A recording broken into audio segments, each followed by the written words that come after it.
আল্লাহর বান্দা মসজিদের মধ্যে গেছে নামাজ পড়ার লাগি। মসজিদের মধ্যে ইমাম সাহেব ঈদিন ঘটনা কমে ইমাম সাহেব 3 রাকাত নামাজ পড়াইছেন।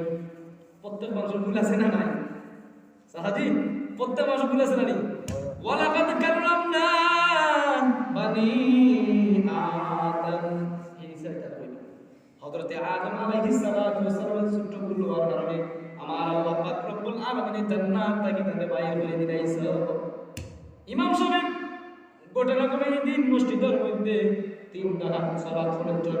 3 রাকাত নামাজ পড়িয়া বা আল্লাহর বান্দা মায়ার বান্দা মসজিদের ইমাম সাহেব 3 রাকাত পড়িয়া সালাত ফিরাইছেন। সমাজত সালাম ফিরাইছেন, আসসালামু আলাইকুম ওয়া রাহমাতুল্লাহ, আসসালামু আলাইকুম ওয়া রাহমাতুল্লাহ। তোমরা ঘটনা খুব খেয়াল করে শুনবা। ইমাম সাহেব 3 রাকাত নামাজ পড়িয়া সালাম ফিরাইছেন, আসসালামু আলাইকুম ওয়া রাহমাতুল্লাহ, আসসালামু আলাইকুম ওয়া রাহমাতুল্লাহ। পরে দেখে আল্লাহর বান্দা মুসল্লি ওই দোকানদারে কই, ও ইমাম সাহেব তোমার নামাজ আজকে 3 রাকাত হইছে গো হুজুর। ইমাম সাহেব কই, ভাই তুমি কোনদিন মসজিদের মধ্যে যাও না, আজকে দেখা তুমি আমার বলে দলিল, তবে তুমি দলিল প্রমাণ না দেখাইলে আমি বিশ্বাস করতাম না। ইমাম সাহেব কই, ও আল্লাহর বান্দা তুমি কোনদিন মসজিদের মধ্যে যাও না, তুমি দোকানদার সাহেব দোকানদার এখন মসজিদের মধ্যে তুমি কোনোদিন আজকে আমার দলিল আমি নামাজ 3 রাকাত পড়ছি, তুমি আমার নামাজ ভুল দলিল তবে তুমি আমারে দলিল প্রমাণ না দেখাইলে আমি তোমার কথা আমি বিশ্বাস করতাম না। দলিল দেখো।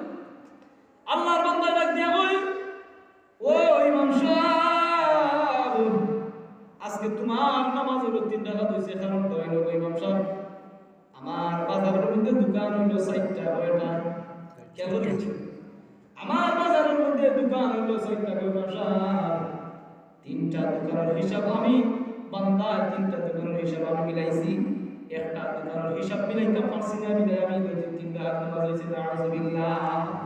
এটা মুসল্লি আমরা সমাজের মধ্যে আসেন না, মসজিদের মধ্যে আইছে, মসজিদের মধ্যে আমার ঘরে বাড়ির হিসাব, বাজারের হিসাব, দোকানদারের হিসাব, হাওরের হিসাব, খামলার হিসাব, আমরা নামাজের মধ্যে লাগে হিসাব করে কে করি না। কিয়ামত পর্যন্ত এইভাবে যদি আপনি আমি নামাজ পড়ি, নামাজ পড়তে যদি কবরটা দেখা বানাইলে আমার আল্লাহ পাক রব্বুল আলামিন কইরা কিয়ামত পর্যন্ত বান্দা যদি চিন্তা করে আমি আল্লাহ পাক রব্বুল আলামিনের বান্দা সিজদারে কবুল করতাম না। খাইছেন এর কারণে ভাই নামাজ পড়তে হইব অন্তরের মধ্যে খুলুসিয়ত থাকে, খুলুসিয়ত মানে নিয়ত ঠিক, সব কিছু ঠিক। আবার যদি নিয়ত ঠিক আছে নামাজ পড়ার দরকার নাই, দেখান নাই নামাজ পড়িয়া কি এখন করতে কিতা কই আমি আল্লাহ পাক রব্বুল আলামিন আল্লাহ হয় মুসিবতের সময় তুমি যদি ফাজকুরুনি আযকুরুকুম ওয়াশকুরুনি